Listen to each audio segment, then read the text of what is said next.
3, 2, 1. Capítulo 14 de Gênesis. Estudo do capítulo 14. Gênesis 14 é o capítulo singular que tem ocasionado uma enormidade de discussões e debates. Destaca-se de todas as narrativas acerca de Abraão e o apresenta de forma bastante diferente. O pacífico patriarca aqui se torna um guerreiro bem-sucedido. Teologicamente, não é fácil enxergar o propósito e a função dessa história. Do ponto de vista histórico, o capítulo é desconcertante. Poderíamos esperar que tantas informações acerca dos reis daquela época nos fornecem datas exatas para a época de vida de Abraão e que registros de outras nações nos dessem alguma confirmação dos eventos aqui relatados. Até hoje, no entanto, nenhuma dessas esperanças se materializou. A falta de confirmação levou a dúvidas crescentes acerca da historicidade desse relato. Uma dificuldade especial é a menção sem paralelo de um rei de Elão envolvido numa guerra tão distante da sua terra. É surpreendente também encontrar potências da Mesopotâmia em data tão antiga, não somente guerreando na Palestina, mas controlando parte dela por aproximadamente 12 anos. Por outro lado, até os eruditos mais céticos geralmente admitem que há uma série de detalhes nessa história que demonstram antiguidade e realismo genuínos. O tratado de Aspasias dá ao texto é muito útil. Ele tirou o máximo de proveito das evidências arqueológicas disponíveis, mesmo que alguns de seus argumentos tenham sofrido sérias críticas. 2 pontos podem ser destacados a favor da historicidade. Em primeiro lugar, nenhum dos detalhes da história foi desmentido por qualquer achado arqueológico.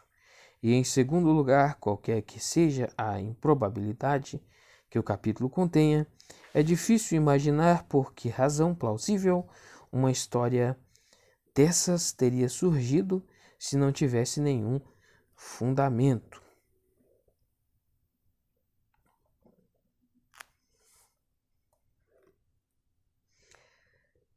1:12. O elo com o capítulo anterior é a menção de Sodoma, seguida da referência de Ló.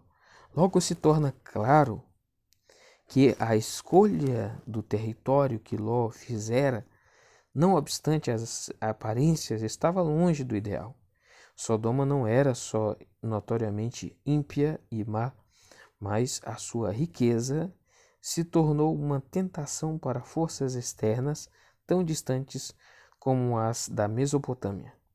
Nenhum dos invasores é conhecido de outras fontes, a não ser que Tidal seja o rei hitita Tudikalia I, 1700 a.C. É certo que Anrafel não é Hammurabi, uma identificação feita com frequência no passado. Todos os nomes são, pelo menos, muito apropriados para aquela época e região do mundo.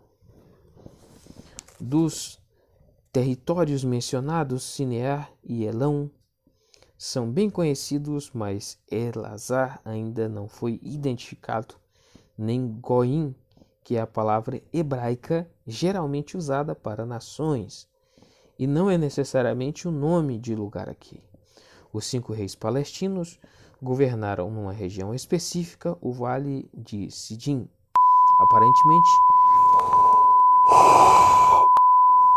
no extremo sul do Mar Morto, mas evidentemente os invasores confederados tinham ainda outros inimigos e seguiram uma rota curiosamente tortuosa, antes de se ajuntarem para a batalha contra o rei de Sodoma e seus aliados. Vê o mapa 24 no Macmillan Bible Atlas, Atlas Bíblico Macmillan. Os invasores venceram e Ló foi feito prisioneiro. Versículos 13 ao 16. Abrão agora aparece nessa história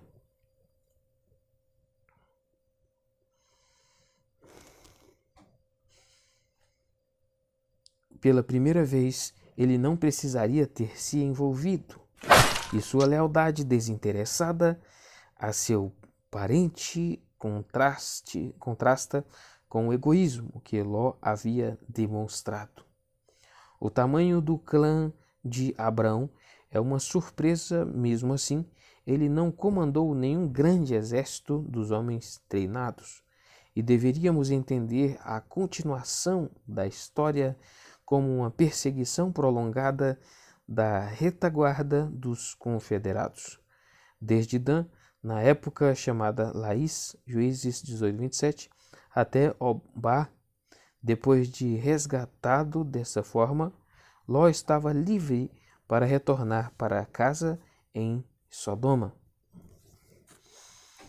Versículo 17 ao 24. A questão dos relacionamentos não é um aspecto sem importância no estabelecimento dos patriarcas na Palestina. Nesse capítulo vemos Abrão em aliança com os povos dos clãs e da região do Hebrom, versículo 13, e suas atividades a favor de Ló mostram que ele é um bom vizinho para todas as cidades e estado de Canaã. 2 dos reis locais reagiram de forma amigável. Obviamente, o rei de Sodoma devia favores a Abrão e a sua oferta. Foi mais do que natural que Abrão não queria ficar devendo nada a homem algum, muito menos ao rei de uma cidade com reputação de Sodoma. Versículo 22. No entanto, o ponto central da história é outro rei, Melquisedeque de Jerusalém. Esse nome ocasionalmente é abreviado como Salém. Há vários níveis de significado a serem considerados. No nível puramente factual, a história é muito simples. Um governante cananeu local faz um gesto de amizade a um herói que retorna. Fornece uma simples refeição a seus homens, pronuncia uma bênção sobre ele e recebe uma pequena porção do sangue da guerra. É evidente que o reinado sobre Jerusalém incluía funções sagradas. A divindade adorada por Melquisedeque era El Elyon, o Deus Altíssimo. El era adorado pelos cananeus como a sua divindade suprema, como Pai e Criador, e o título Altíssimo também era muito conhecido entre eles. A formulação da resposta de Abrão, versículo 22, deixa muito claro que o Deus adorado por Melquisedeque não era outro senão o Senhor, o Deus que havia aparecido pessoalmente a ele. A história teria sido muito diferente se Melquisedeque tivesse sido um devoto de Baal. Em outro nível de significado, é inegável que aqui haja simbolismo. O nome Melquisedeque pode ser traduzido por rei de justiça, Hebreus 7:2, em forte contraste com o rei de Sodoma, cujo nome Bera aparentemente significa em no mal, assim como também Birza significa na iniquidade ou em iniquidade. Independentemente no sentido e da função original destes nomes, Sodoma estava condenada, como sabemos, mas Jerusalém, que não aparece em outra passagem de Gênesis, tinha promessa de um grande futuro, como a cidade da escolha e da presença de Deus. Era totalmente apropriado, portanto, que o ancestral do povo de Israel estivesse debaixo da bênção de Deus, que já era reverenciado em Jerusalém. Se então Abrão apresenta o povo de Israel, Melquisedeque representa o futuro rei davídico, Salmo 110, 4 e Hebreus 7. Embora destaque mais o sacerdócio de Melquisedeque, reconhece corretamente o seu status superior em comparação com Abrão.